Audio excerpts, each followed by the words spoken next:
আমরা এমন এক ট্যালেন্টেড জাতি যে ইঞ্জিনিয়ারিং নিয়ে পড়ালেখা করে প্রশাসন ক্যাডার হই, বিজনেস নিয়ে পড়ালেখা করে ইঞ্জিনিয়ার হই, আইন নিয়ে পড়ালেখা করে ডাক্তার হই, আর ডাক্তারি নিয়ে পড়ালেখা করলে বিস্কুট কোম্পানির ম্যানেজার হই।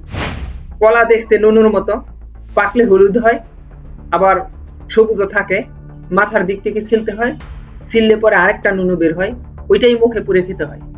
কিন্তু বাস্তব কলা দেখার সৌভাগ্য তাদের হয় না। এই হলো সায়েন্সের ছাত্রদের অবস্থা। এরা আসলে সাইকেল চালানো শিখতে বই কিনে, সাইকেল না। এরা রসায়ন আর কেমিস্ট্রি বলতে বুঝে গভীর প্রেম। আইনের ছাত্ররা 4 বছর চিল্লা দিয়েও সংবিধানে মৌলিক অধিকার কয়টা আছে তা বলতে পারে না। 7 থেকে 8 বার বার কাউন্সিলে পরীক্ষা দিয়ে আবার অ্যাডভোকেট সার্টিফিকেট নিতে হয়।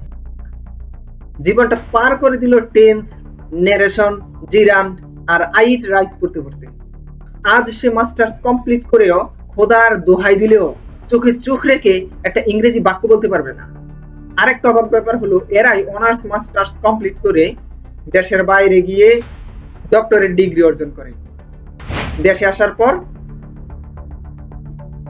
আমাদের দেশের শিক্ষা ব্যবস্থা যে অকার্যকর, আহাম্মকি, এটা তাদের কলমে আসে না, মুখে আসে না, এমনকি মস্তিষ্কেই আসে না। আসবে কিভাবে? তাদের শিক্ষার শিকড় তো এটাই।